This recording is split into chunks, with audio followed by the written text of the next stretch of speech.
So you ever have a tool out in the shop and you walk by it and figure, what the hell? Pick it up and just start using it?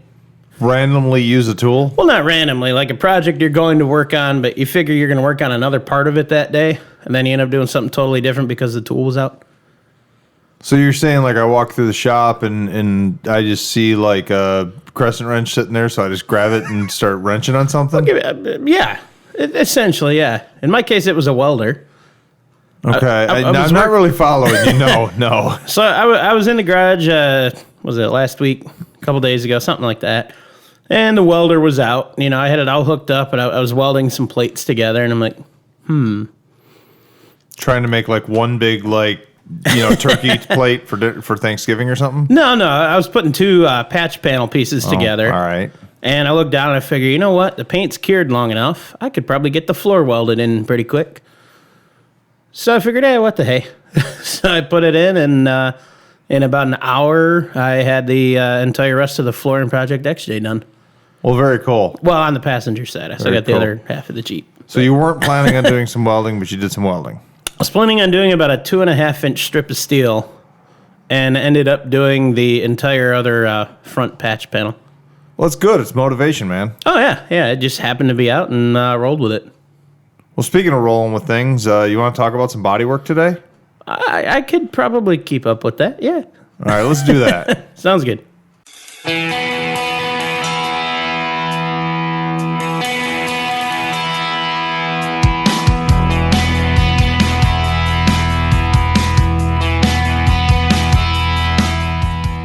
It's time to hit the trail, lock in those hubs, and throw it into low range.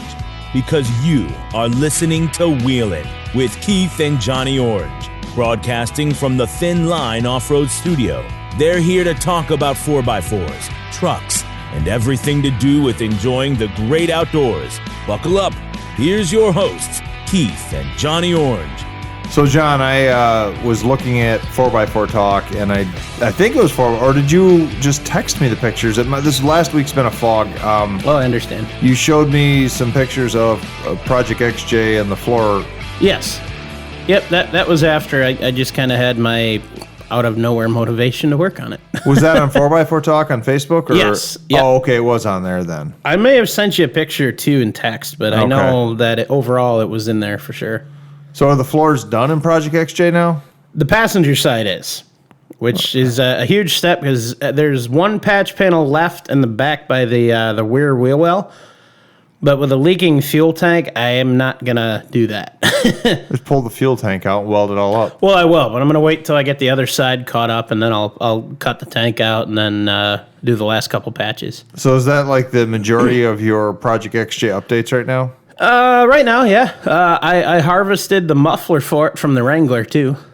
So from Pegasus. You know, I saw your post on 4x4 Talk. I saw you texted me pictures. Mm-hmm. You seem to be hemming and hawing over the last couple days as to whether or not to put that, what you called resonator, up or down. Yeah.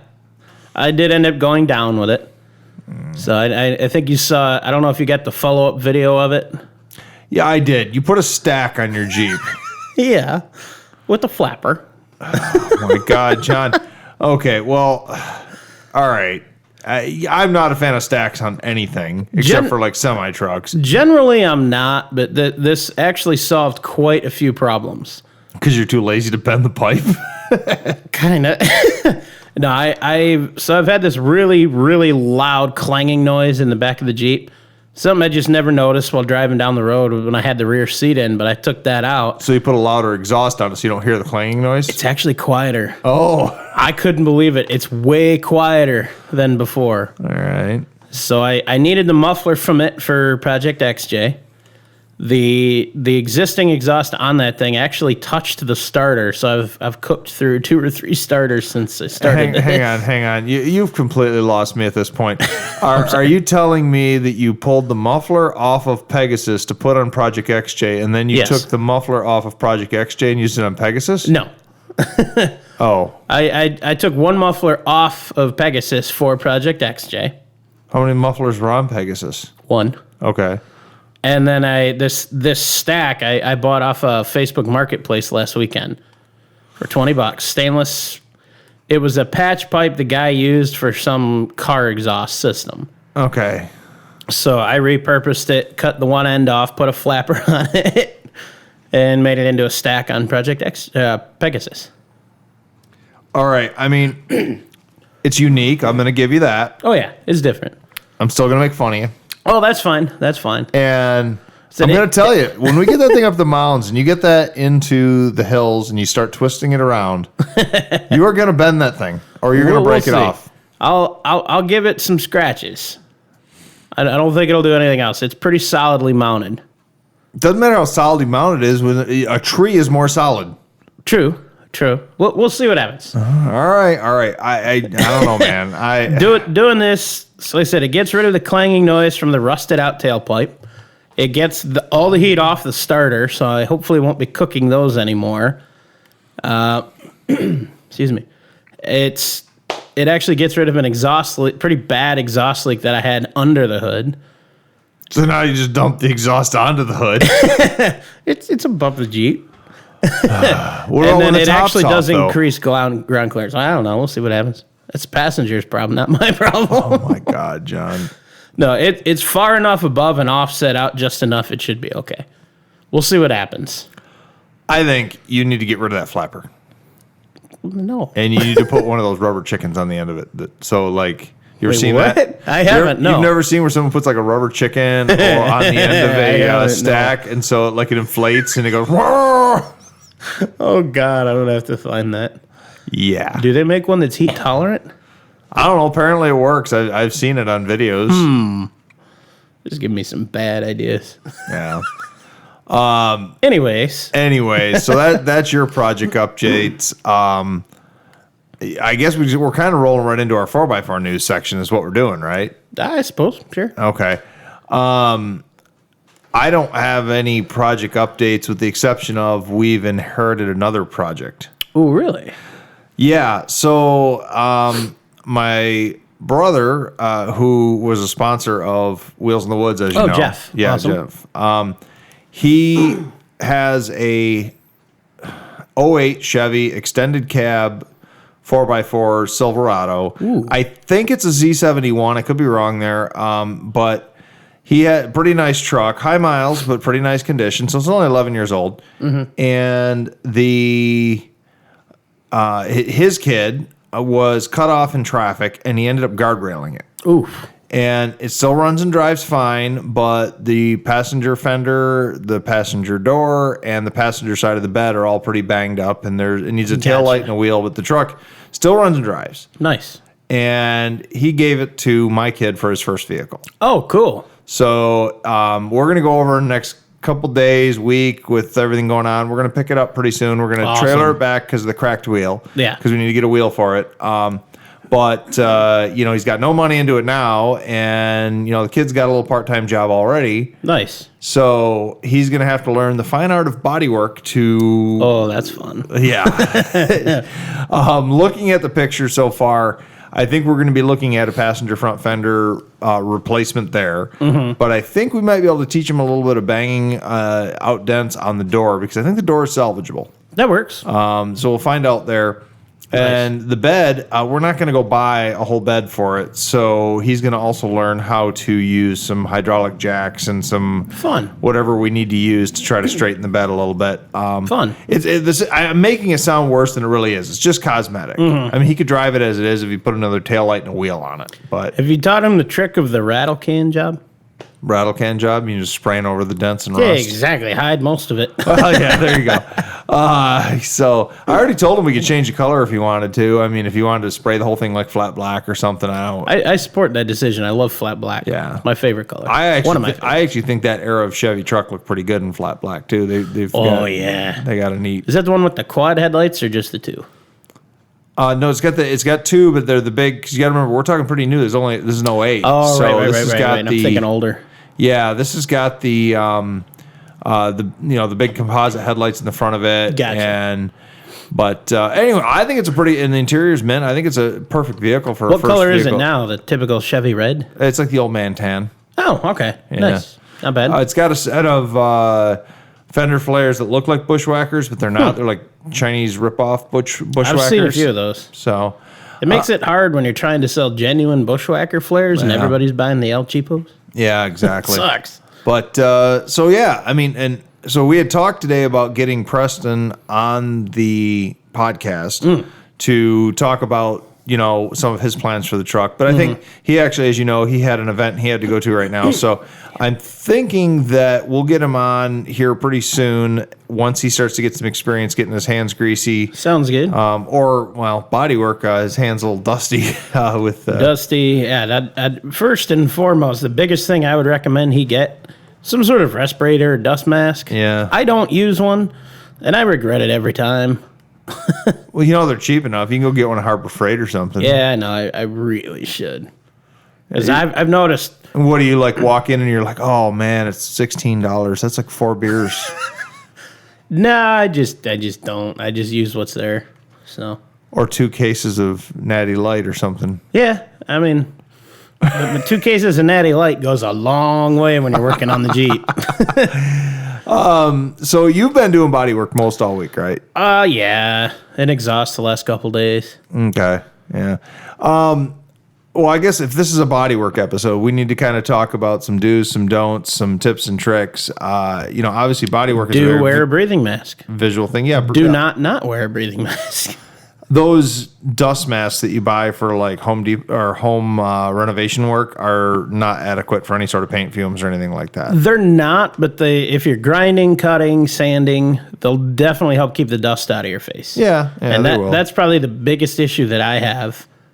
You know, and then as you know, any sort of paint, any chemical usage or anything, proper ventilation and well ventilated. Yeah. If you're painting in a home garage, say you're repainting an entire vehicle, there's lots of things you can find out online, but I've seen guys that have taken and draped plastic around like the inside of, say, a 1 or 2 car garage, open the garage door, wet down the floor with a hose, and then so it keeps any dust down, and then you throw a box fan in the door blowing outside. Huh. I've never heard of that So one. it draws any other dust out of the air. I gotta remember that. Yeah. There's lots of little tricks you can do at home. Yeah. A lot of states now, though, and this is something I only found out about a year or two ago, especially California, but they're not the only one. A lot of states, any sort of vehicle painting that you do at home, the only legal way to do it is with the waterborne paints. The acrylic enamels or the acrylics and the enamels are no longer legal to use in your home garage. Good thing we don't live in California. Yeah, well, yeah, not that anybody's going to catch you doing it. Yeah. I don't know. Actually, I have no idea here in Michigan whether or not you can legally do that. I know that I have, as a shade tree mechanic, used Rust-Oleum, mixed it with acetone, and sprayed a number of trucks for like my dad's company and stuff. Gotcha. And it's a cheap way to repaint a truck. Yeah. And I've done it under a tree in the shade, literally shade tree. You know, I like that. I gotta remember that term. What? I've never heard that term used that way before. I like it. Shade tree mechanic. Well, you're literally doing it, though. I mean, you're the literal term in the shade of a tree. Well, yeah, you're in the shade of a tree. That's awesome. I see producer Andrew looking at his watch. Is it already that time? No, okay. I was like, what the heck's going on? I'm like, we're not that far along. So yeah. I don't know where else to start at bodywork. Basically, okay, backing up a little bit, the question in the wheeling world would be, when is a good time to consider doing your own bodywork or not? And in my case, I have no budget to have it done. that's a great reason to do it yourself. Yeah, and most of what I need done, nobody would touch anyways. They'd tell me it's a loss. Well, there's that. In Michigan, Midwest, Northeast vehicles, a lot of times rust issues. Oh, yeah. A lot of times, depending on what state you're in, they have vehicle inspections, and I think it's something I always forget about that. Yeah, it's like 30-something states have vehicle inspections. Really? And rust is part of most of those. Really? So, you go in and you got rotted out rockers or rotted out quarter panels. Yes. And yeah. And they'll fail the inspection, and now you're talking either going to a body shop and spending a lot of money, or you're talking do it at home. See, I always forget about those inspections in other states. Mm-hmm. So yeah, that's definitely something to consider if you are in one of those states, as the quality of what you can do versus what you would need done.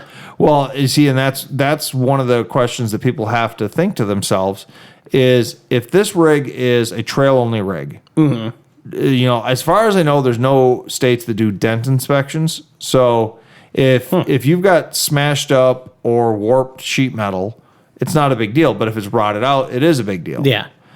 Obviously, an understandable safety concern. Well, yeah. So, yeah. Yeah. To a point, yeah. Yeah. So, you know, at home, if it's just a trail rig, you might... Rattle can it, duct tape it, and spray foam it, and be done. Well, you could spray foam, or you could even use a cheap Harbor Freight welder and learn a little bit of basic body work.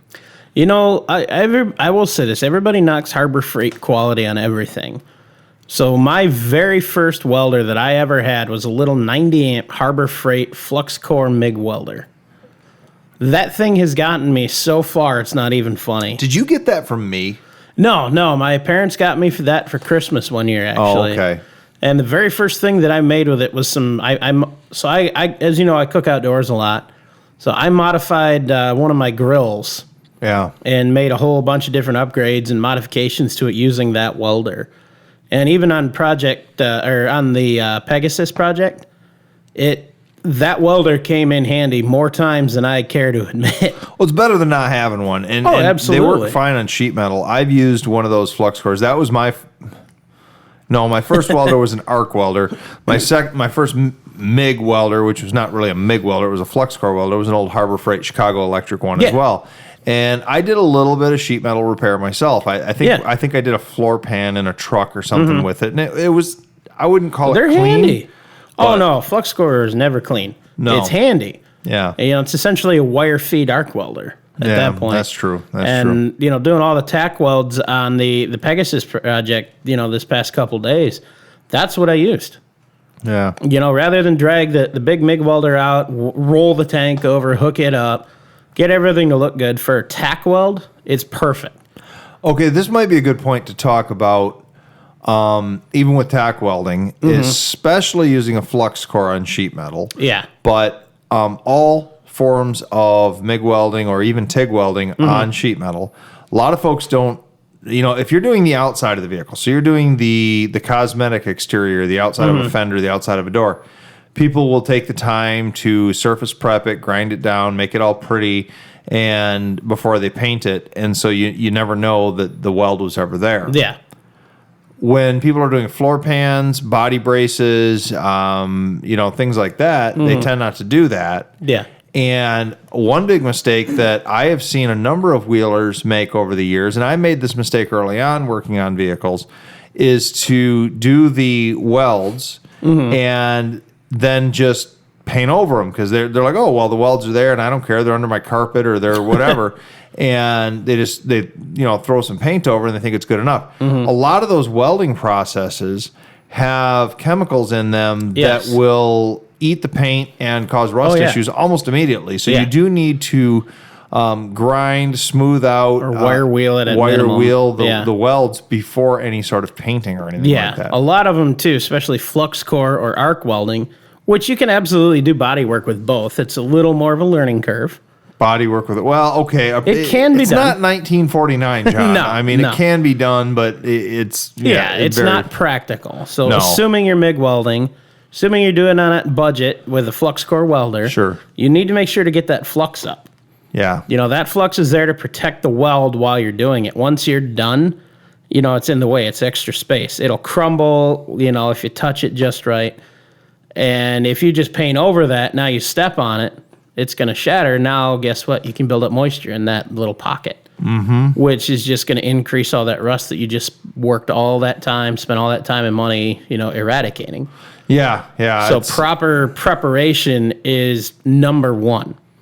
Yeah. You know, once you replace the panel or replace what's, you know, rusted out, you know, to preserve it so you don't have to do it again, or it's going to be a long time before you need to do it, you have to prepare it before you paint it, period. Yeah. If you don't do that, you'll be back in a couple of years doing it all over again. Yeah, I would say on interior welds, like floor pans, trunk floors in cars or trucks or whatever, at least like you said, wire wheeling it, then using seam sealer over it before you paint it. Yeah. That tends to last for a long, long time. I've done a number of repairs on vehicles. In fact, my brother-in-law years ago, I love this. He came over when I had my shop in Marine City, and he came over and he's really into Saabs. And he brings, I see the rolling of your eyes. That's what most people say when you say. It's all right. I have a Saab alternator in Pegasus. Okay, well, so he brings this Saab 9000 or something like that. That's what it's from. Oh, there you go. Older Saab. That's awesome. He brings this thing over, and he's like, hey, I've got this little rust hole in the back. Is there any chance that, because he lives in Pennsylvania, and he's like, I have Pennsylvania inspections. He's like, any chance you could help me fix it? And I'm like, yeah, sure, no, not a problem. So we look in there, and this thing is just the entire fender well in the passenger rear of the vehicle is gone. And he's like, no, I brought the part that we need. And he had cut out the entire fender well and part of the inner body structure from a junkyard. Nice. And we spent 2 days with my plasma cutting out all the old stuff, seaming it all in, welding it, seam sealing it, and I believe he's still driving the car. Nice. It was part of the thing that people don't realize about Bodywork, and I think anybody who's really into cars knows this, but people that say are just a casual hobbyist don't realize how time consuming Bodywork is, and that's why it's so expensive. Yeah. Especially in complex areas like that. So we had there was a bracket that went in at an angle. There was all sorts of different things, spot welds that we had to deal with. There was a bunch of things like that. And if you're looking at, say, simply just pulling a dent out of a flat panel, it might not be too bad. But if you're looking at major rust repair of something that is welded 5 different angles into the body of the vehicle, to have it done correctly and to have it done right is not cheap. So the one of my prior places of employment, we had a full service body shop. McDonald's? No. Oh. I mean, whatever. Never worked there. So there were a number of times we had vehicle repairs where we had to purchase, cut out sections of another vehicle to repair the one in the body shop with. Like you said, it's not just a matter of, cut it out, bolt it in, and go. It's a matter of, cut back how far you have to go. Now take the donor panel, cut to match, get everything lined up, tack weld in a few places, bang it out with a hammer and, anvils to match, and then, tack weld the rest of it, beat it up, paint it up. It's a very lengthy process. It really is. And of course, a good body guy has got a lot of tricks for doing things like that. Yeah. And, I think at this point, enough. Is that you? No, it's not me. That's behind. That must be me.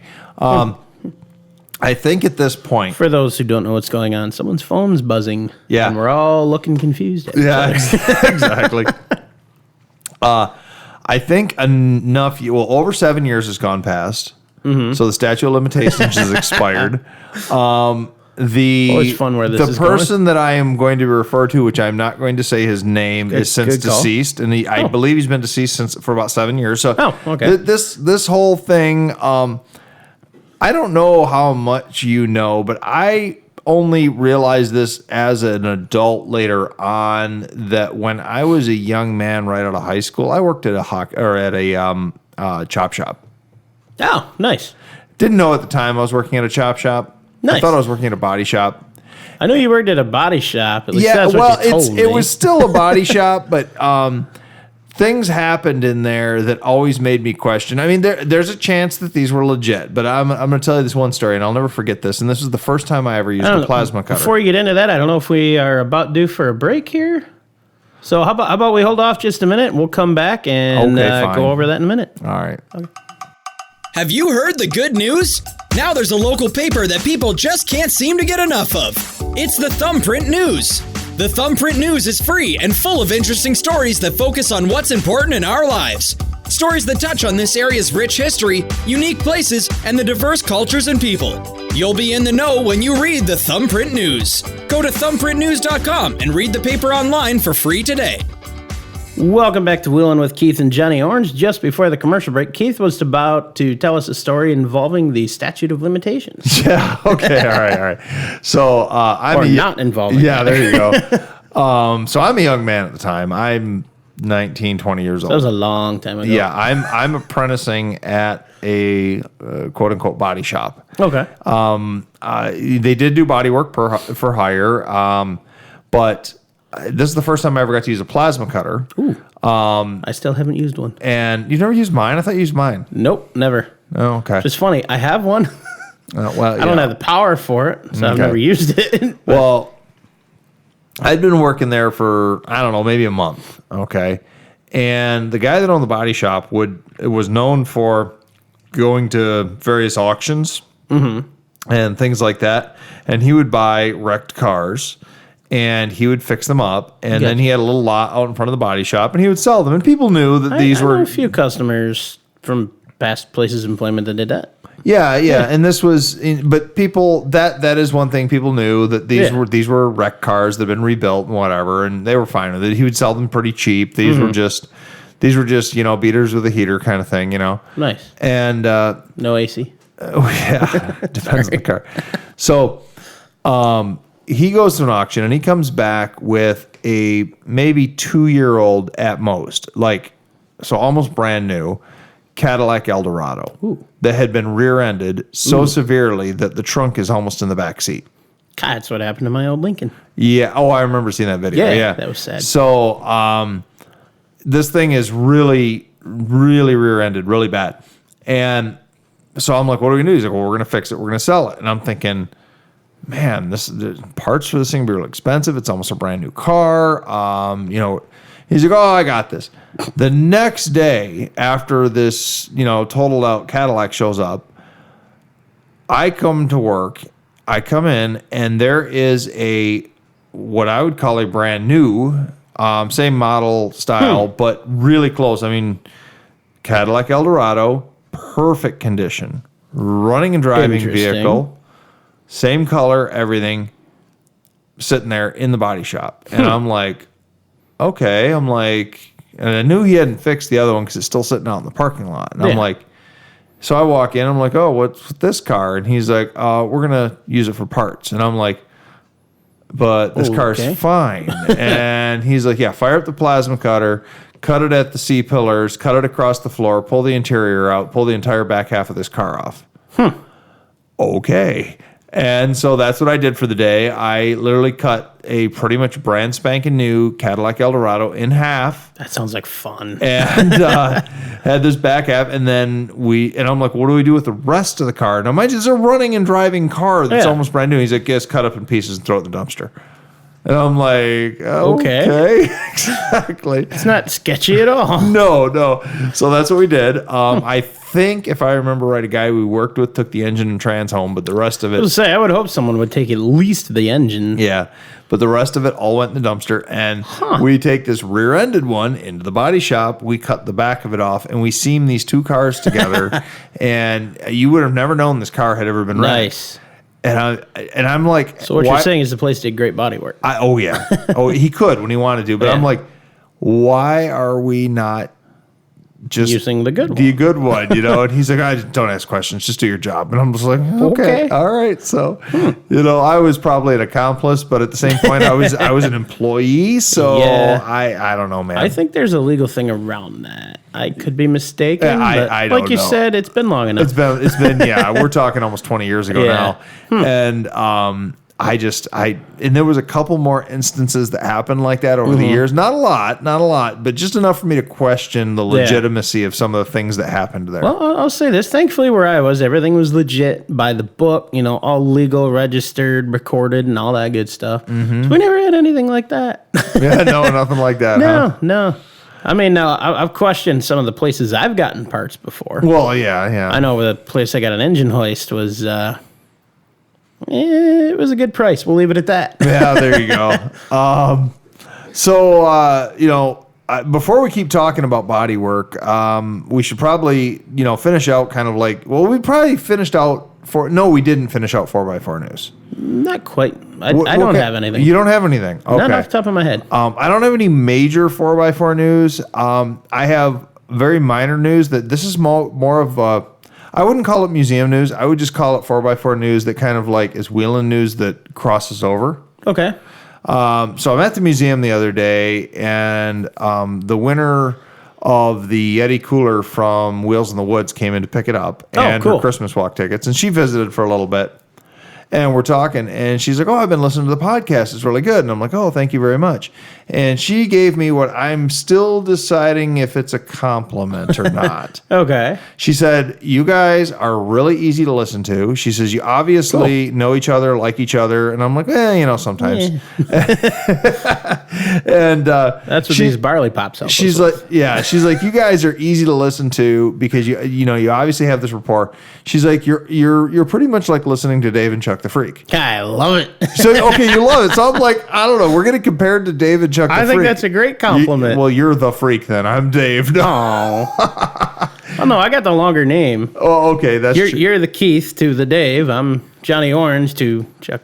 Oh God, I am Chuck. You are the Chuck the Freak. I don't know. I think we need to ask if those guys want to weigh in on this. So Somebody tag those guys in this episode once it uploads. Oh my God. And let's see what they say to us. We are being compared to you guys. What do you think about that?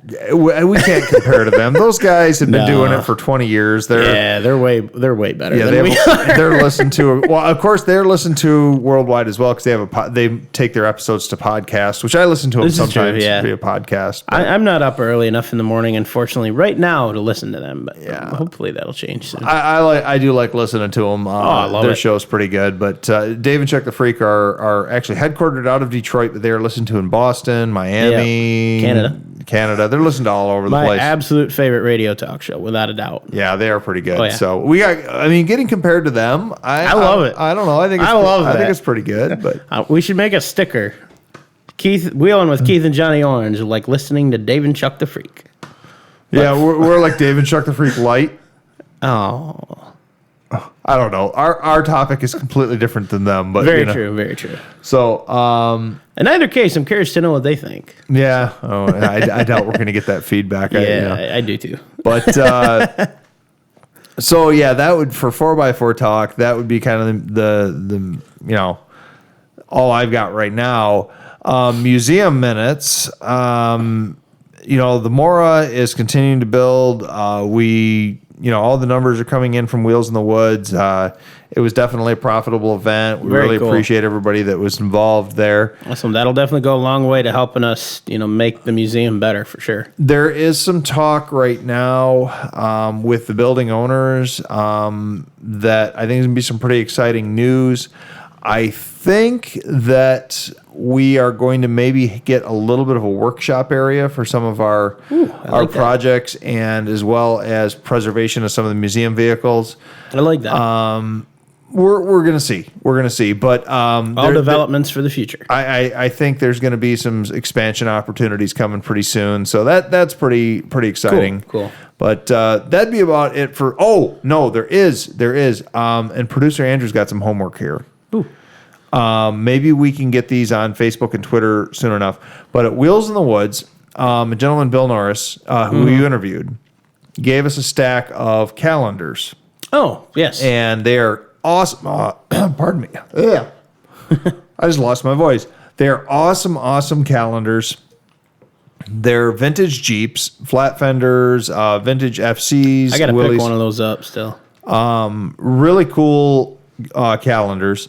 And he said, "Hey, I'm gonna give you these." He sells them through his website and stuff like that, but he suggested that we sell them as a fundraiser for the Mora. Awesome. So he had donated to us. We're selling them. He suggested $15 a piece. I'm gonna take some bottle returns back, and I'm gonna pick one up. Oh, there you go. Pretty soon on some of the social medias or even the website, you're going to see for the museum the calendars available. Awesome. If somebody in the meantime is interested and you want one, get a hold of us. We can send you a PayPal address or something like that. But pretty cool calendars that are going to be available for the Mora. They're awesome. I remember looking at the ones that we had for the raffle the day of the Wheels in the Woods. those are some seriously cool calendars. Yeah. Well, actually, when we talked about our sponsors, did we talk about Bill Norris and the calendars he does through Dispatcher Magazine? I unfortunately don't recall off the top of my head. I think know we we talked did. briefly about them, about the Wheels in the Wood show. Okay. All right. Well, there you go. Dispatcher Magazine, vintage Jeep stuff. He really cool magazine. I'm not a subscriber. I probably should be pretty soon. We'll see. But they do these calendars. They sell them. We're selling them as well. And every single dollar that you spend is going to support the Mora. Sweet. So, very cool. Pretty cool thing to do. Back to Bodywork. Yeah, I know. Unless you had anything else for the Mora. Not that I can think of. So I guess I got Bodywork things going on, and I'm still deciding with Project Excursion if I'm going to be better cutting out the rockers and replacing with steel, or if I'm going to be better, kind of like restoring it back to stock. Yeah. I think we talked about this in the past. We didn't did briefly, yeah. I think the day you were at my house grabbing those tires. Oh, okay. I thought we talked about it on air. We may have. Yeah. Well, my two options here in my mind are three options. One would be to do the Bodywork to make it just like a nice vehicle, replace those the sheet metal rockers, replace the doors. I already have all 4 doors. I have 4 rust-free doors from Florida. Nice. Replace the doors, get the truck repainted, or repaint it myself. I support that, but I'm cheap. Boom, so. done. The other option that I see, since it is kind of a future off-road project a little bit here and there, is to cut out the rusty rockers, replace them with tube steel that's nice and heavy for rocks and for trail riding. I support this. You support this as well. Highly. And maybe boat tail the doors or something, or bobtail the doors where I cut the bottom off so I don't have as much sheet metal hanging down. I support this too. You're no help. You're not helping me decide, John. I'm telling you to go that route. That's Okay. essentially what I'm doing with Project XJ. Except I'm actually extending the steel past the doors. That way I can fold the lip down and use that as the weld to spot. And then I Okay. end up with essentially a rock rail. Protect the doors too. Yeah. So that's an option. Okay. Well, so maybe an option. From a wheeling, Bodywork, talking about Bodywork, you could talk about like car restoration, and there's a little bit of that in the wheeling world that crosses over. So people redo old trucks, they redo old Jeeps, things like that. We're talking more from a practical trail use standpoint. Yeah, true. What are, and I've got a couple of them, do you have any tips and tricks that our listeners should know if they're going to get into patching up an old Jeep at home or something like that? I mean, I could probably make a list of that. I've been fortunate enough so far.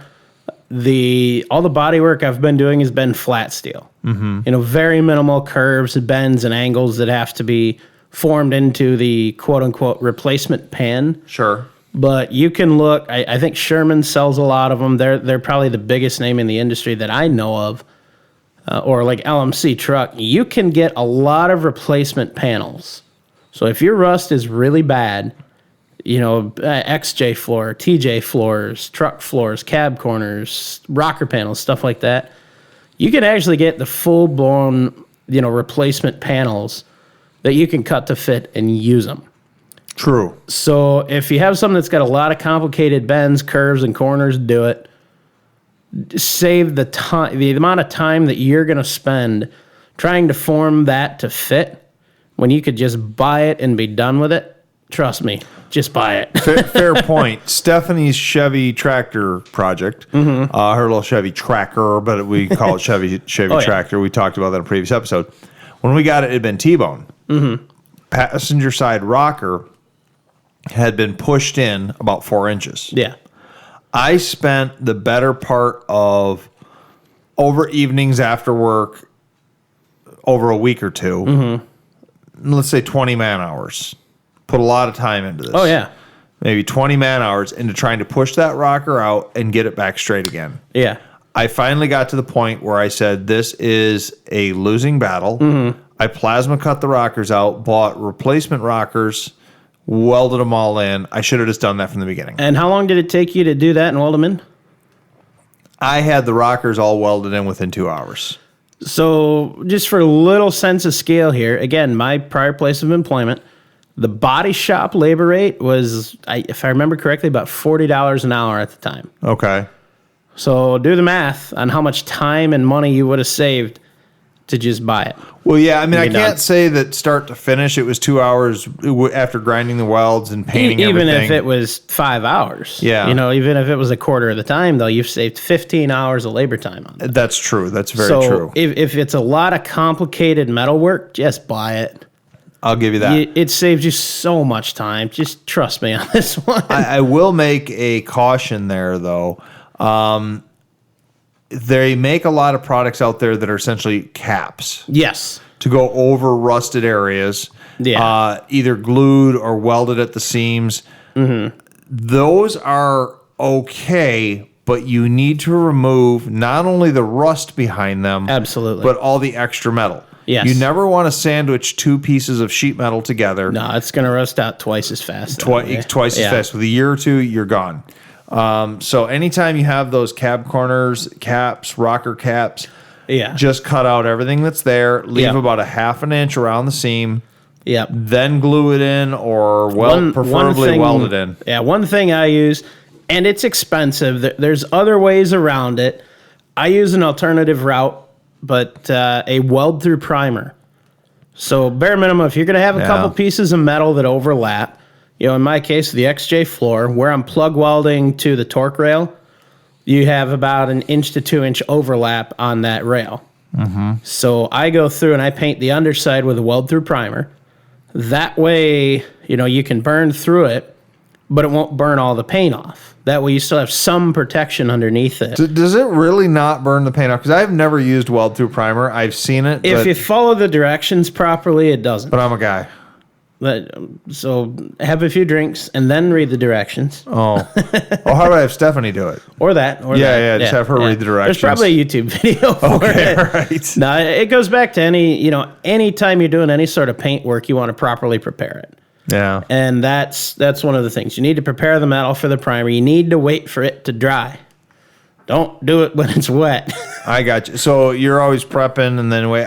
You're always telling me, I did this stage of my project and I'm waiting a little bit. Yeah. So and I did this stage. So that explains why Project XJ is taking you 13 years. 10. Okay. But yeah. All right. So from day one to today, it's a little over 10 years. Okay. All right. Of actual solid work. It's a sadly small number in comparison. Yeah, it's a solid 6 hours. Ouch. It's more than that. No, it's come along. So I've done more over the years than I realized, as I know we've noted in a prior episode. Mm-hmm. But yeah, any sort of paint work, anything you're doing with that, you need to make sure it's properly prepped before you do it. Absolutely. And the easiest way to do that, follow the directions on the can. There's that too. It's kind of I guess you call this a hack that I learned from the old body shop guy I used to work for, is if you can't butt weld sheet metal and grind it smooth so there's no warpage, which there's very few people who can actually do that. That's hard. It is very, very hard. I've gotten close, but I use the grinder a lot. One of the tricks he taught me is you weld your panel in, and then you clean it up as good as you can with a wire wheel, with a flap disc, whatever. Mm-hmm. But then you take a pointed body hammer, so like a pick hammer, I think they call them, and you go along the weld and you make it and you dent it in so it's just below the surface of your bodywork. Okay. And then you use actual before you go into like any sort of body filler, you use fiberglass, like the tiger hair fiberglass. Oh, right. Very, very thin skim coat over it all. Just knock down the high points. Then you go to your body filler, and that fiberglass really seals that up. Yeah. And it never. We did a Ford truck that I had years and years ago that way, and it lasted 15 plus years and really never popped or anything. Nice. So it's kind of a hack. It's hacky work, but it does do the job. Yeah. And speaking of Bondo and body filler, because Bondo's a trade name, but speaking of filler, you need to make sure that your Bodywork is within an eighth of an inch. You don't want to be putting more than an eighth of an inch of filler in there. If you get a half an inch of filler, it's going to crack. It's going to pop out. Yeah. See, I'm one of those anti-filler people.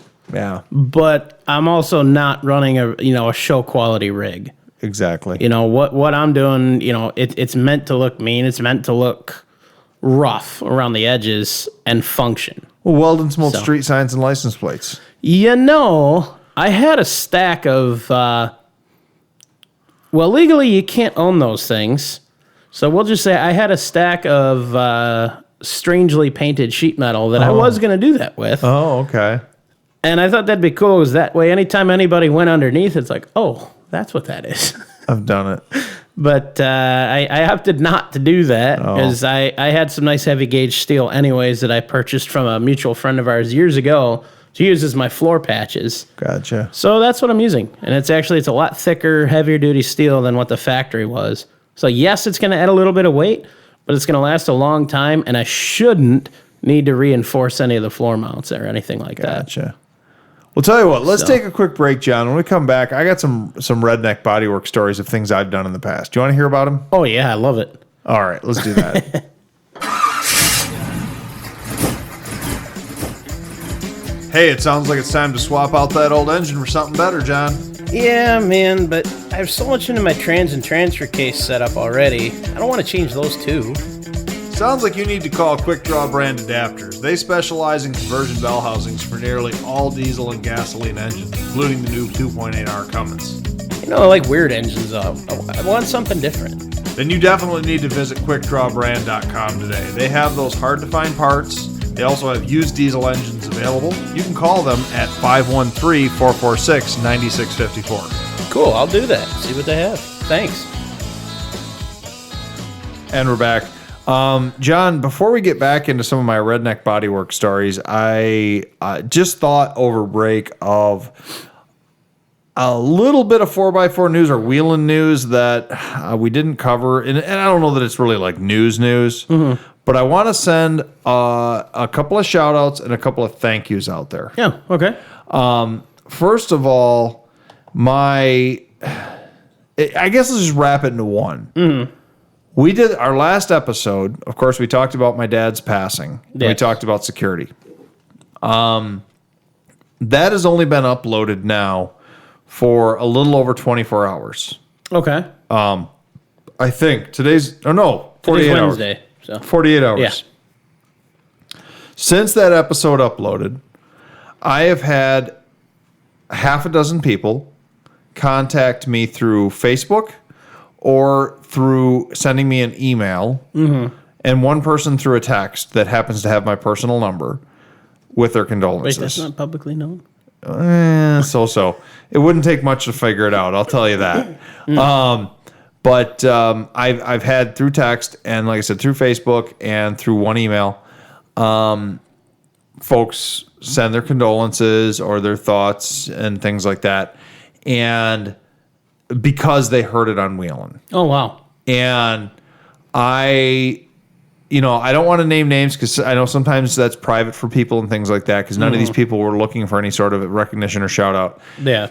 If you're listening to this episode and you had sent that to me, I have responded, I believe, to everyone, but I do want to thank everyone for their support and for the kind words. That's really, really nice. That's awesome. It's nice to hear that people are listening to us, absolutely, and that people care about what we're doing. Yeah, absolutely. And a couple of the people actually personally knew Dad through his businesses. They're like, I didn't even know you guys were. I actually had one person to say, I didn't even know it was like a connection. Like I didn't know Wheelin' had anything to do with this. I'm like, well, we're not the same business or anything like that. Yeah. But it was my father, and so it's really nice. Just That's really cool. nice. That's awesome.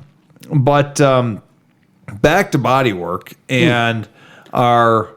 Well, there you go. Actually, yes. Oh man, let's tie it together. I just how sometimes your mind just goes somewhere. Yeah. Okay, it's beyond our ADD. I'm just talking about Dad, and for some reason in my mind said, "Oh, bodywork and Dad." Okay, my dad was not a mechanic. My dad was not a car guy. He loved old cars, loved them. He would go to car shows with me. He'd take me there. He would tell me stories about old cars when he was a kid, but he was not a mechanic. He was not a 4x4 guy, but he loved old cars. He loved old trucks. He loved the old trucks we did stuff with and everything. He just, he wasn't very mechanically inclined. A little bit, not much. But when I was in high school, I had a Honda Civic Fastback. Or not fastback, hatchback. And it was done up Fast and Furious style before Fast and the Furious even existed. So this is like in the 90s, So I think Fast and Furious 1 came out in like 2000 or 2001. I don't know. I'll find out. I'm pretty sure it was either 2000 or 2001. Well, anyways, so I had this awesome little car. And, I had all these little custom modifications I did to it. And I'd gotten into an accident with actually an old wheeling friend of mine who might be a listener. But I had rear-ended him. I barely knew him at the time. That's kind of how we met. I actually rear-ended his truck, and we ended up becoming friends. Weird, So I know a guy who met his wife that way. Okay. All right. By rear-ending her? Other way around, but yeah. Oh, okay. But anyways. 2001 was the Fast and the Furious. Yeah, it's close. 2001. Yeah. So, anyways, I essentially totaled my Honda. Okay, really bad little accident, but still moved under its own power down the road. I drive this thing home, and this was the first major wreck I'd ever been in. Okay, and I haven't been in many, thankfully. I've only been in a couple in my entire life, but this was a pretty major wreck. I was fine. I had a little bit of bruising, but I drive it home, and Dad comes out, and he comes out of the house, and I'm like, "Yeah, Dad, I wrecked the Honda." He's like, "Well, let me take a look at it." And he comes out and he looks, and the hood is buckled right up. The hood is like 2 feet up in the air from what it was stock, Jeez. And he's looking at this thing and he goes, "We can fix this." And I'm thinking, my dad's not a body guy. I knew my dad's not a body guy, Yeah. He goes out to the garage and he comes back with a 16-pound sledgehammer. And he smashes the living crap out of my car. And I got to admit, he got it pretty close. I mean, it's not like, you could definitely tell the thing had been wrecked. Yeah. But he kept hitting the high spots and banging out the low spots as best as he could with that 16-pound sledgehammer until the hood closed and opened again on that car. I like it. He did the core support and everything. And he did this all with a 16-pound sledgehammer. And I'm just like, "Oh, Dad, what are you doing?" And he's like, "There you go." He's like, "Keep driving it till it dies." That sounds like an impressive hammer. Well, a 16-pound sledgehammer. Yeah, that's awesome. So, but yeah, that's my dad's bodywork. But okay, so that's some redneck bodywork. I love it. My first attempt at bodywork, I had that '64 Chevy panel truck I told you about in the previous episode that I had put all the chains and everything on. Yeah. Well, when I got this thing, it had no front floors to speak of. I mean, understand. No floor pans, no rocker panels.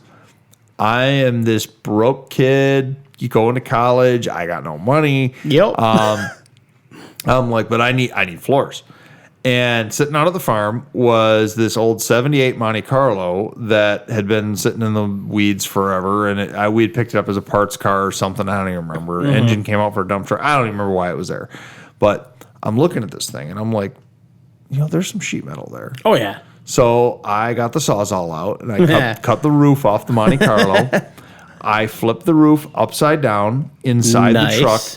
Probably the same 16-pound sledgehammered this sheet metal into this resemblance of a floor pan for the front. Then used drywall screws to screw it all down in and covered all the sharp seams with duct tape. I love it. I then took and wrapped it around the sides Wait, the duct tape or the metal? The metal. Oh, okay. Like bent it around by hand for quote unquote rocker panels and slammed the doors until they fit. What? That is awesome. And you know what? I always said to myself, I'm going to put rockers and floor pans in this thing. I never did. Yeah, that's how it goes. And I drove that thing until I sold it. And I sold that thing for more than I paid for it. And awesome. It was great. But I had these maroon red floors because they were the roof of a '78 Monte Carlo. Nice. Somebody somewhere died when you said Sawzall and Monte Carlo in the same sentence. Well, true. Somebody's going, "Oh my God, you cut up a '78 Monte Carlo." The thing of it is, you use what you have available. Yeah. I am a huge proponent of the redneck repairs. You know, Sure. using what's available, what you have at your disposal to get the job done. No, I'm not advocating you go out and cut up a nice old car that you're saving out back for another project. That Monte Carlo was rotted. It was no good. It was, No, you see, that's a whole different animal that way. And that's but- why I cut the roof off. Yeah. That was the only good sheet metal.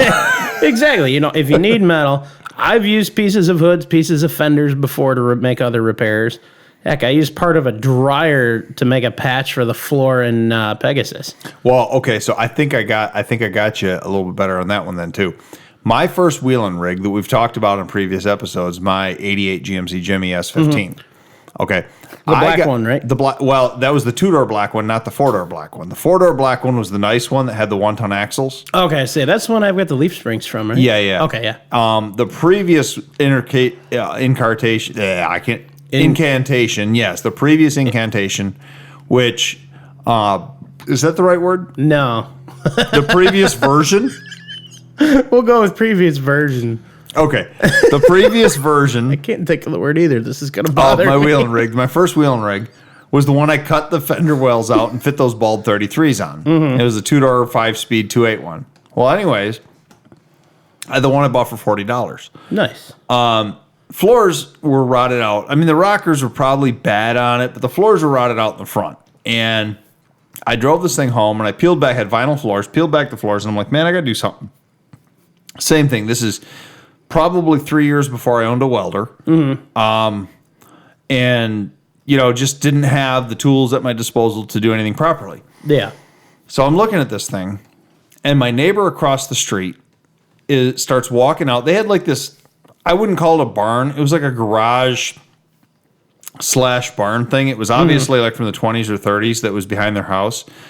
And they were cleaning it out. My neighbor starts walking out with all of these old 5-gallon gas cans and old metal ones. Nice. And rusty metal, and they're junk, you know? Yeah. Sent them, and they've got like 20 of them, and they're setting them out by the road. And I look over and I go, what are you doing? Where are these gas cans coming? Oh, these were out in the barn. They've been here since we bought the place. We're just cleaning out the barn. I'm like, So I said, mind if I take a few Wheels of those? start turning. And they're like, no, go ahead. So I took a Sawzall, cut chunks of steel out of the gas cans, Nice. hammered them into place, drywall screws again, and I made me some floors Nice. for my Jimmy. And I used so many screws, and I think I might have even used some pop rivets that, I hate rivets with a passion. they're getting them out sucks. Yeah. And I always said the same thing. I'm going to put some floor pans in this eventually. Never did. I never did, and they were actually never moved. Nice. And they were under the vinyl floors, but at If the it works, corners, it works. That's all that matters. under the vinyl at the corners where I wrapped it up under like the footwell area, you could see where it said gasoline still. Awesome. I remember having a few people like would get in my car, and my grandpa was one of them years ago. On 9/11, he got stranded up in Minnesota. Oh, wow. And he couldn't get a flight for like 4 days. And so my another family member drove him to the UP, and I drove up to the UP to pick him and my grandma up in that thing. Nice. And my grandpa gets in, and I remember he's like looking down, and he's like, "Why does it say gasoline down there?" And I'm like, I made the Florida gas cans. And he's like, now mind you, he lived through the Depression. And he's like, I guess it works with whoever you got. You know, Awesome. I'm like, yep. So Awesome. but that was another one of my redneck bodywork repairs. I think my better or not better, one of my final ones that happened with the redneck bodywork, and this actually was a lesson of physics for me early on because I was not very good with physics Gotcha. in school, but I had been rear-ended in Detroit. I had a Ford Ranger, and I got rear-ended in that thing, and it accordioned the whole bed and the frame. I mean, it's really, really bad. And I was working at that body shop at the time, and it was still drivable, but I mean, it was horrendous looking. And I took it to the body shop, and I said to the guy there, I go, hey, is there anything we can do with this? Or do I just got to buy a bed and maybe go get the frame straightened? And he's like, nah, we got this. And I'm like, yeah, okay. So he goes in the back room, and he comes back out with like a 30-foot chain. And I'm like, okay. And he's like, drive the truck out in the front of the parking lot. I'm like, okay. So I take it out the front of the parking lot. He goes and puts this chain around the telephone pole. Then he takes and he wraps it up around the frame, around a couple of cross members, kind of wraps it in the spot where it got hit the worst.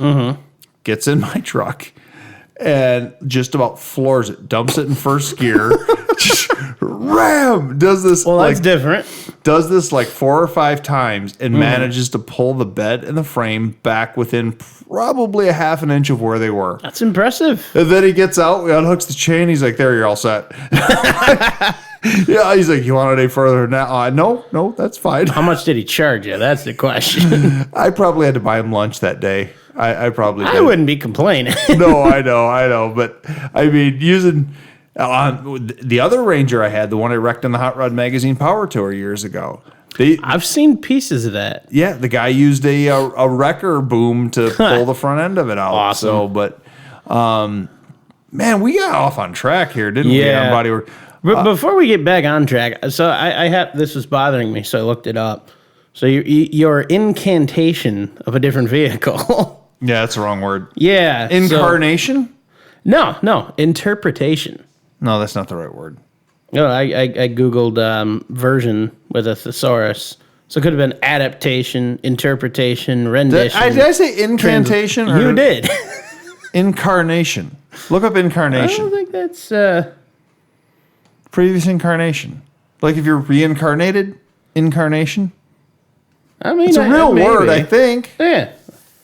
I'm still learning how to use this thing. Give me one. Aren't you a computer guy? Can you not? You don't I know got how this to, thing yesterday. You got an Incarnation, a person who embodies in the flesh a deity, spirit, or abstract quality. Yeah, previous incarnation. Okay. Right. So the vehicle's incarnation, I suppose, would include a vehicle of a specific quality? Yeah, I don't know. Or who embodies a specific quality or spirit? Yeah. So I suppose that could be considered the right word, sure. You know, going back to Bodywork, John. Yeah, let's get back on topic. I'm going to close this. There's a couple things. Let's almost, because we're getting close to the point where we have to close out this episode. Let's cover a couple of things that are mistakes that people will make early on. Okay. Trying to do their own body work. Okay. And I've got a few in mind here, so you can add on to this as I say them. One of them is, and these are learned, unfortunately, these are all learned mostly by me early on, but I've talked to other people that have learned the same way. Let's see if I've done any of these. Paint and rust removal is, there's only a few ways to do it that are, 1, correct, and 2, efficient. Yes. I learned the first time I tried doing any sort of rust removal on an old car, I used a drill with a wire brush. It will work. It is so slow, and you burn up wire brushes very fast. Yes, I'm on like my 8th. Oh my God, you're still doing it. Okay. Though household sanders, palm sanders, work okay for surface prepping paint if you're covering old paint.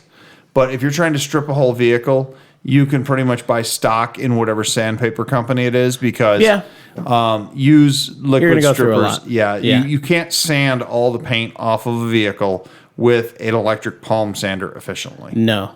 It's not going to happen. No. Sandblasters. People love sandblasters. Oh, they make a mess. They make a mess. Oh, they make such a mess. And they warp sheet metal like crazy. Really? They do. The heat they create while doing the sandblasting. There was a guy just up the road from here. He got a fairly clean 55 Chevy Nomad. You know what a Nomad is? Like Tim Allen on Home Improvement? Yes. He got a Nomad. Pretty rare car. I think they only made 7,000 or 8,000 in 55, okay? Pretty rare car. He got this thing, and he decided to restore it. He sandblasted the entire car, front to back, all the original paint. Didn't realize that it created heat and it warped every single panel. He ended up painting the car like canary yellow for whatever reason, which hit a lot of it. But he pretty much cut the value of that car down by 2/3 because it was so warped. And, that's a shame. You know, it looked good from 50 feet away, but you got up close and every single panel had these weird warps. So that's a bummer. Sandblasting's for frames. It's for axles. Something solid. It is for spots, rust spot on a vehicle. It is not for, and I'm going to tell you right now, trying to fix a rust spot on a vehicle, 99.9% of the time, you're better to cut out the rust spot and replace it with real metal. I'd say it depends how deep it is, but I'd probably agree with that statement overall. If it's surface rust, as long as rust you, is different. I'm talking like rust through or deep, deep pit rust. Yeah, I'm dealing with a lot of that. Yeah, that type of stuff, you are always better just cutting it out, get rid of the cancer, replace something new, and move on. I don't care what kind of chemical compound coating that your local auto parts store is trying to sell you that converts the rust or whatever, it will come back. So I've used a number of those products. I have too, with some some success. I wouldn't say complete. No. I would never say complete because, rust is rust. Once it's there, it's there. Yeah, exactly. I've had rust I've taken down to bare steel that I've, painted out from there. And I've had rust that I've just, slathered some, Pour 15 on or something. That's one of many products available that do that. Weirdly enough, I've never used Pour 15. So I've used it with actually quite a bit of success on that. Have you? I have. But I've still had rust, poke through. Okay. And, that's the whole thing of it. Once it's there, it's always there. Yeah. Now, you can encapsulate it, like you said, you can use a chemical conversion process. And this goes back to the thing I've been saying a few times through this. Proper preparation is a must. Follow the label. You Pour 15. I use a lot of the Loctite. Rust-Oleum has the Extend rust neutralizer stuff. Yeah, I've used that. The key to that, you can't remove all the rust. You have to leave some. Otherwise, it doesn't work. Fair point. Yeah, I did in the trunk of my 55 Chevy because it had a leak around the rear window. I had a bunch of surface rust years ago, and I followed the label to a T, and I'm pretty sure it's still not rusty, and that's 20 years ago. And I use a multi-step process with different pieces that I'm painting, depending what it is. And that's usually like the primer coat, or I don't really call it. It's kind of pre-primer coat that I use is that. And that's, any rust that's there, I'm going to convert it, I'm going to encapsulate it and protect it, and hopefully not have that poke through. Yeah. I'd like to do a shout out. This is not a sponsor of Wheelin'. If someone there listens to Wheelin' and they would like to become a sponsor, hint, hint, hint. But I have purchased a few products from their catalog and now from their online store. Mm-hmm. I would say that probably the number one automotive hobbyist bodywork supply catalog / store is a company called Eastwood. Yes, I'm familiar with them. Okay, you're familiar with Eastwood. Yes. You can get anything you need to do for bodywork on a car, a truck, an SUV, whatever. Mm-hmm. I'm not talking. I don't think they sell patch panels. This is more the product. I don't know on that. Yeah, like you said, Sherwood or Sherman and Associates. Tools and chemicals is more what they have. Tools and chemicals. Yep. They are fantastic for that. Oh God. Yeah. And I have made a couple calls. It's been a number of years now, but I've made a couple calls to them before when I've had a question, and I've said, "Hey, I'm working on this, and I'm not really sure. Should I look at blah blah blah product or blah blah blah product?" Mm-hmm. And they are extremely knowledgeable. You're not just getting some sales guy on the phone. You're getting experienced professionals. Yeah, and they're like, "Oh, well, you need to use this," and then follow it up with this. Boom, boom, boom. There you go. So, like I said, not a sponsor. Mm-hmm. We have no association whatsoever, but I've been really happy with dealing with Eastwood. I've had their catalogs before, seen a lot of stuff that I can use or would make things a lot easier than the way I do. Things you really want, like their English wheel that's like over $1,000. Yes, I need to get an anvil because right now I'm using my bench vise and a hammer to make things happen, and it works. Speaking of which, it just takes a while. Speaking of which, and you're welcome to use it anytime, John. Something I never thought too much of, and I'm not sure that you could actually buy the products to do this, but you could make them pretty easily with a couple of products from, say, Harbor Freight. Mm-hmm. Once again, not a sponsor. You want to sponsor us? Great. Whatever. Yeah. But a shop press. If you take a shop press, and they sell them pretty reasonably there for a couple $100, and you make some mandrels for it, you weld together some angles, you can bend steel into the shapes you need. Now, you're not going to be doing like a sheet metal press that's like 4 foot long. But if you need to bend something that's like 16, 18 inches long, with a shot press, you can make it happen. The wheels are turning in my head. You need to go out to my barn and you need to look at, I bought that old shot press, and it's not a Harbor Freight one. It's an old homemade one from forever ago.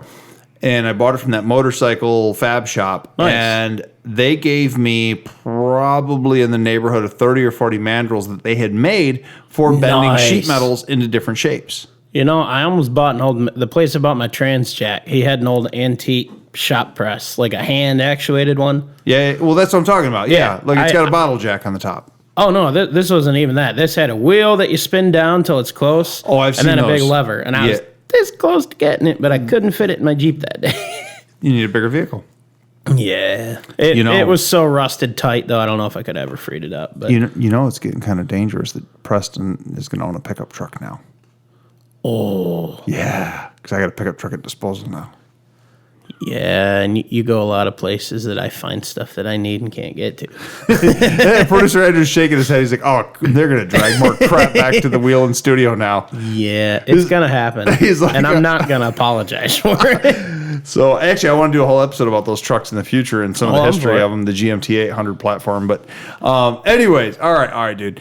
Anything else on bodywork? I know there's a ton of things you can talk about in bodywork. Oh, we could go all day or two on this. I'll suppose my final note on it.